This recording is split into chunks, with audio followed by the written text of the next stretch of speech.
All right, welcome to a special, should we call it breaking news edition of 24th Floor. Yeah, we got some major news we want to talk about. And since you were predicting it, Richard Denson, I'm going to let you break it. You got to give me my flowers. This just in, the Memphis Grizzlies have traded Jaren Jackson Jr. Triple J is no more. He's headed to Utah in a 7-player deal. Can we pull up the trade? I just made a full screen of it. It is a blockbuster trade. The NBA trade deadline comes in less than 48 hours on Thursday, and the Grizzlies are a part of the trade deadline to Utah. Yeah, so let's talk about what the players are fine or whatever, right? You're talking about 1, 2, 3, 4, what is it, 8-player swap? Seven players overall. So you're talking about the numbers game is fine, but what you're really needing to talk about is the future first round draft picks. Yes, that's where I think the biggest part of all this comes, is that the first round draft picks that the Grizzlies are going to get. Yes. So now what I just looked up came in from Bobby Marks with ESPN. The Grizzlies now have 13 first round picks in the next 7 years. The reason why that is key, that is the most in the NBA. That's also trade capital. Yes. Right? So you have that many first-round draft picks, you can use those to help trade for other players. And now they've created space, which I know that's what we talk about, the money and the finances. This trade has created a $28.8 million trade exception. So to put it in layman's terms, now the Grizzlies have space to absorb a big contract. Now they have cap room, and that is the largest ever in NBA history. Well, let's also talk about what it could potentially do, which is open the door for another big name to be traded. And I know what you're getting at with this one. So potentially now that Jaren is off the board, could Ja Morant be next? And so that the thing with that is now the Grizzlies, what I've said on this program, I don't believe that Ja Morant will get traded because the Grizzlies will want something for him. Well, now they got it all with Jaren and Bane. Now they could just really get rid of Ja just to get rid of Ja. Will that happen? We still don't know. We still got 2 days before the trade deadline is over. But now it's looking more like it could be in a fire sale mode, Ruben. We talked about this off camera yesterday where we said if they go into fire sale mode, that means total reset, right? Yes. Total reset. And once you've gotten rid of Desmond Bane, now you've gotten rid of Jaren Jackson Jr. You could potentially be getting rid of Ja Morant as well. And you could still get rid of Santi Aldama. And you could get rid of Santi as well. That's about you can't hit reset any harder than that for a franchise. And we also talked about it, what I have been preaching on this program. If you are going to go into reset mode, this is the draft to start. Yeah, it's so much young talent. And now the Grizzlies are now looking at, with this Jaren Jackson trade that they got from Utah, now that's potentially 3 first-round picks in this draft because they got their own. They got the Magic. Now I got to get the full details on the first-round pick from Utah if it is this year. But talking about 3 first-round picks in this draft, I don't know, did you watch that BYU-Kansas game this past Saturday? I did watch the BYU-Kansas game, and now there are some questions about old boy from Kansas. Yeah, Darren Peterson. About his longevity and his desire to play because he sits a lot. Yeah, it reminds me a lot of Kyrie Irving at Duke. Sits a lot, so you not that same passion to be on the floor all the time. So it does have some people kind of questioning what that means. Load management in college. But that's crazy. Looking forward. Right now, what does that mean for the Grizzlies? Right now is the real question I think most people have is you're losing one of your most now consistent scorers. Jaren did not start the season well, but has been consistent. You're losing a pillar of the community in a way. I mean, Jaren drafted by the Grizz. He always had with a smile on his face. Yeah, he had basically become a big part of this community. And of course, we're going to talk about the semantics of the trade itself. But Jaren, what he has meant to this city, meant to this team. I mean, the Grizzlies haven't had an all-star big man before that. And, they had Marc Gasol and Zach Randolph. Jaren came in and filled that role. He was an all-star last season. He was a former defensive player of the year. So the Grizzlies, we have to understand that this is still indeed a big trade, just in more ways than one, And so obviously you feel for the person as an individual because he put a lot into this city. Yeah. But as we always said, it's a business, bro. This is a business. Yeah. And Jaren Jackson Jr., a guy, I know it had grown frustration with him because it seemed like he took a step back, like you said, from last year, coming off that All-Star season. When you look at his numbers, the guy isn't even averaging 7 rebounds a game. Well, so Yes, but there are there's a lot of factors that go into And the contract. the bad rebounding, the rebounding issues with the Grizzlies and some teams in general. The contract is one issue. Yeah. What I'm thinking about, though, if you're a Grizzlies fan, is who you cheering for? Who's left to cheer for right now? And that's exactly why another reason why I was hesitant about trading Ja, because I think because of Ja's personality, you can get away. Like, I'm going to go to a Grizzlies game and I'm going to still see Ja Morant. I'm going to see the jaw droppers. Jaren Jackson just does all the nitty gritty, the muscle work, but he's not a big highlight type of guy. So now if Jaren is off the board, if Ja gets traded, there ain't really nobody there, you know what I'm saying? But I like what Cedric Coward can be, but he's still years away from being that type of guy. So I don't know, man. Well, I think you got to, from a business standpoint, are you banking on, is the question now, are we tanking the season?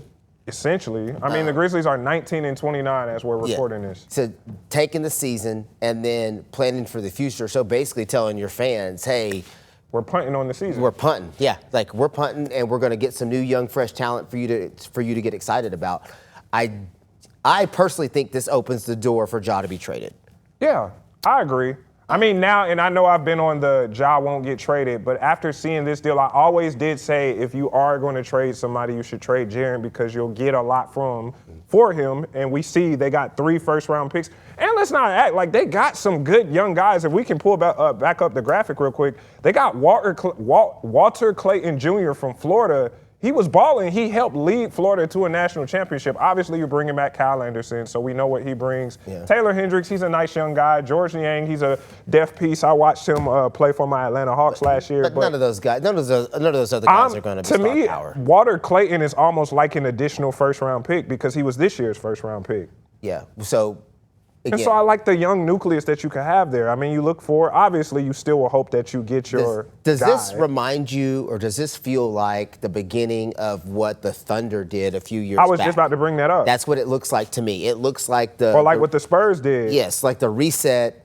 We're going straight young. The Thunder, the Spurs, the Rockets. We're going to rebuild behind the youth and give people new stars to cheer for. Because SGA was really virtually unknown for a little bit there. Yeah, I mean, and they got him through a trade with the Clippers, but they still built and getting Chet. Yeah. Getting Jalen Williams. So I wasn't a big Chet fan because I just thought he wasn't very physical.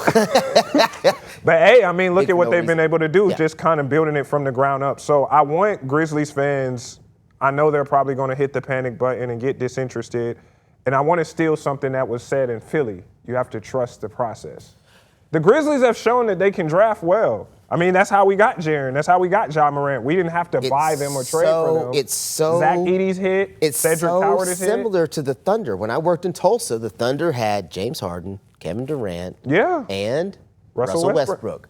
3 stars that they had drafted and brought in, and they were creating and building behind. Then they all left. But see, what was the thing with those 3 guys? With those 3 guys, Kevin Durant didn't get traded. He left on his own as a free agent. James Harden, they traded him for Kevin Martin. He was Jeremy wanting Lamb. to leave. Yeah, he was begging to leave. Russell Westbrook, they traded for Chris Paul. So the Thunder really had to get it out the mud for real. They didn't get any first-round picks and bottom out. The Grizzlies, that's why you strike now, because the Grizzlies can bottom out and they got first-round picks coming from other teams. And when he says bottom out, what he basically means is reset. Start over. You're getting rid of all your high-priced stars. You're going to start fresh with some new young talent and give your fan base something new to cheer about. Because to be honest with you, with a 19-29 record, there hasn't been a lot to cheer about all the time. The Grizzlies have maintained leads and then lost late in the game. Yeah, probably. I think there's a stat that I saw that the Grizzlies are in top 5 for most blown leads this season in the second half. That's as frustrating as anything. And to me, that's why I've said that Isolo may not last this season either. If I'm personally, I would give Tomas Isolo another year because of the injuries he's dealt with. But if you're looking at the fan frustration of a lot of times the Grizzlies are in these games and have them won and they're blowing it, look at in fact, the Thunder, we bring them up. Every time the Grizzlies play the Thunder, they have them beat and then they blow the lead. Yeah, so as somebody who coaches a lot of basketball, I can tell you can draw up the perfect play in the world.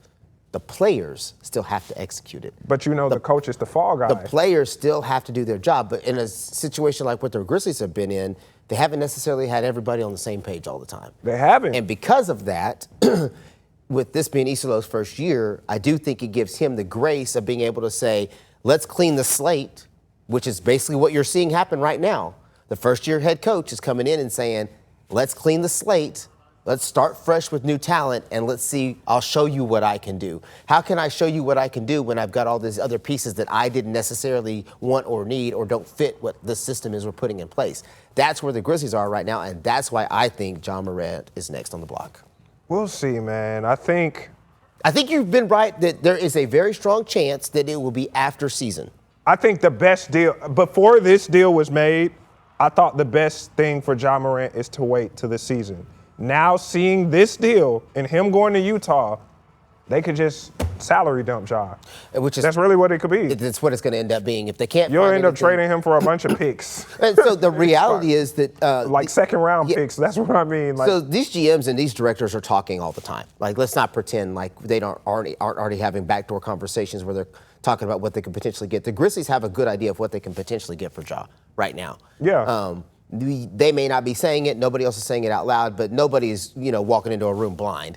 There's already been conversations. So my guess is they're either waiting for somebody to come through officially with what they're willing to give, or so they can salary dump him, or they're going to wait till the end of the season and decide how to exit. And a big thing that we should all pay attention to is the Ja Morant thing will kind of rely a lot on what happens with Giannis. Because now everybody's prepping for their big offer for Giannis. Utah knew they wasn't getting Giannis. So they was like, you know what, we'll go ahead and get there. We can get. We ain't getting Giannis. He don't want to come here. But teams like Miami, teams like Houston, teams like Golden State, teams like Minnesota, they're making plays to try to get Giannis. And if they strike out, or if Milwaukee is like, okay, well, we'll just table it to the offseason. Next on the board? Ja Morant, yes. You know what I'm saying? And now you're getting to the point where we're getting close to, once we get into March, you know what I'm saying, and the rest of February is maybe, 20 games? Mm-hmm. Now you got to kind of know everything's up for the grab. Going into the season, I said it was OKC's to lose, but now OKC seems like they can be beat. And if you're out there in the West, this is what I've always said, is Ja Morant the missing piece to get over the hump? I think it's hard to tell right now because I don't know that people are getting the best version of Ja Morant here in Memphis right now. I mean, I just don't know if they are. But it is to be seen. When Ja Morant is healthy, he's still Ja Morant. That's what I'm saying. You look at his previous games, that game against my Atlanta Hawks, he went off. He had a great game in that one. But let's just not talk about physical health. Let's talk about mental and comfort level. If Ja does get moved to somewhere else where he feels more at home, feels more locked in, maybe more appreciated, whatever it is that he isn't feeling right now, whatever it might be, you might get a Ja Morant that we haven't seen in a while that you could say that guy could lead you to the playoffs. Yeah. And I think people don't give that option enough credit. They think, well, the Ja that I see, is that Ja good enough to get me there? Well, I don't know that that's the Ja you're going to see. I think it's kind of a catch-22 with that because Ja Morant, he won't have what he has here anyplace else. It's the same thing that you saw all those years ago with Bradley Beal in Washington. Bradley Beal was scoring 30 a night in Washington. He was the man. Everything was centered around him. Then he went to Phoenix. He's not the man. Then he went to Clippers. He's definitely not the man. So Ja Morant, it just depends. For me, what does he care the most about? And I used to think that every player cares about winning a championship. Bruh. If Ja Morant is about, I want to be an NBA champion, then yes, I need a new change of scenery. But he's not going to get what he has here someplace else. And I think he's kind of maybe in his, I don't want to say in his feelings because I don't want to put it like that, but he maybe feels some type of way because everything hasn't been catered around him, but that's because he's not healthy. Yeah, but what you can run the show when you're healthy. But what I'm saying, but in this system, does he really get to run the show like that, or does he have to No, individually because that's just the take style it off? that Isolo is. So he runs that European style. But that's my point. You go somewhere where a style that is different, that is more on that loose side, then maybe Ja is Ja like he needs to be. We'll see. I just think there's that opportunity. Now, we're all going to know here in the next day or two if that's even a possibility. Ooh, man. You look at them FedEx Forum, there's some empty seats. There's going to be a whole lot more. Jaren, ain't no ticket giveaway going to save you. Ain't no ticket giveaway will save you. At this point, you're really just, again, you're punting on the season and banking on getting, one of those top draft picks in the first round that you can then build around. I think Cedric Howard is a great young player, but he also, great building block. He also wasn't a big name star that you were like, oh my gosh, we got Cedric Howard. Thing, I'm glad you brought that up, because Cedric Howard had an opportunity where he could have went to Duke. He was going to transfer to Duke from Washington State coming off that injury, but he got some good intel, and I know we've talked about it on Football with Trinidad Chambers. He got some good intel. It's like, you know what? I'm going to test the draft. And he got drafted, and now you see the potential. But Cedric Howard, if he would have stayed in college, maybe he would have been in that same conversation with Peterson and AJ coming out of a Duke. You know, because, you know, Duke, their star guy, Cam Boozer, another person who Grizzlies fans should be on the lookout for. I know we talk a lot about AJ DeBonsa and Darren Peterson. Those were the two fellas who played this past Saturday. Yes, Cam Boozer, and he has that lineage with his dad being Carlos Boozer. He's going to be good. So, but yes, to your point, Cedric Howard could have been one of those names in this upcoming draft that you're saying we got to get that kid. But that wasn't what it was when you got him. So you kind of got him at a steal. Yeah, you definitely. But it was one of those deals where I would say most Grizzlies fans didn't know what they were getting. Exactly. They were just like, all right, well, we got this guy and everybody thinks he's going to be good. This year will be different. Yes. This year, one of those big names that gets drafted will be a name that you're saying as a Grizzlies fan, we just got a future star. Grizzlies fans, get ready to learn Rock Chalk Jayhawks. I hope you're watching a lot of Kansas Jayhawks. I hope you're watching a lot of BYU. I mean, watch a lot of college basketball. Of course, watch the Memphis Tigers, watch the Ole Miss Rebels, especially right here on ABC 24. But also, seriously, watch college basketball, because it is a lot of good guys. If I'm a Grizzlies fan, I'm always reading mock drafts. I'm always doing that little tankathon simulator or whatever, because you will possibly see the future of the Grizzlies in this draft class, the future star. So I know we don't want to take all day on this one, but we wanted to come in and get you caught up on what was happening. Let's summarize kind of what we're talking about and what that means for the Grizzlies right now. Jaren Jackson Jr. has been traded to the Utah Jazz. Gone. He's headed to Salt Lake City. Now, you see the players on your screen that were swapped, but the biggest point of all this is the future first-round draft picks. Yes, 3 future first-round picks. We are working to see when those picks will land. We will obviously get you caught up on that information in our newscast and in the coming days. But yes, 3 future first-round picks are coming to the Grizz. They now have 13 over the next 7 years, and they now have $28.8 million in a trade exception, which means that is the space. That means, to put it in layman's terms, think of a star that like James Harden, look at LeBron, like anybody. The Grizzlies, they could be traded to the Grizzlies, and the Grizzlies now have space. They also technically have space to pay Ja Morant an extension, but that's not going to happen. You know what I'm saying? But that is the big takeaway for this: the Grizzlies and their future first-round picks. So the 13 picks you have, you can build a whole new team out of that. So real quick before we get out of here, do you think this was a good trade by the Grizzlies? Yes. Okay. If you've been watching us on this program, you know that I've always said if the Grizzlies are going to go that rebuild route, Jaren is the one to do.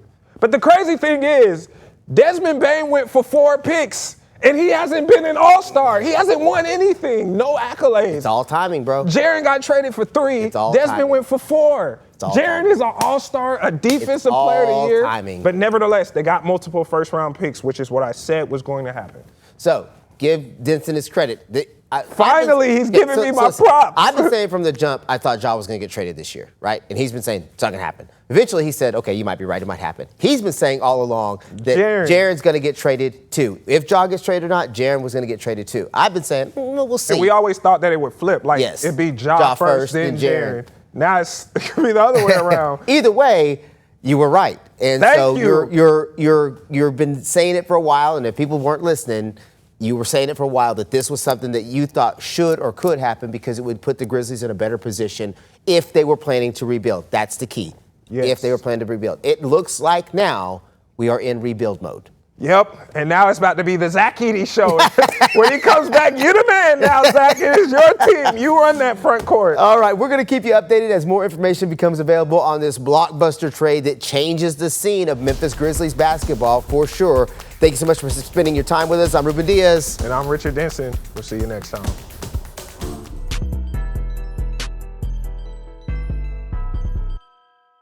Continue with us and watch free now on the 24 Plus app everywhere you stream.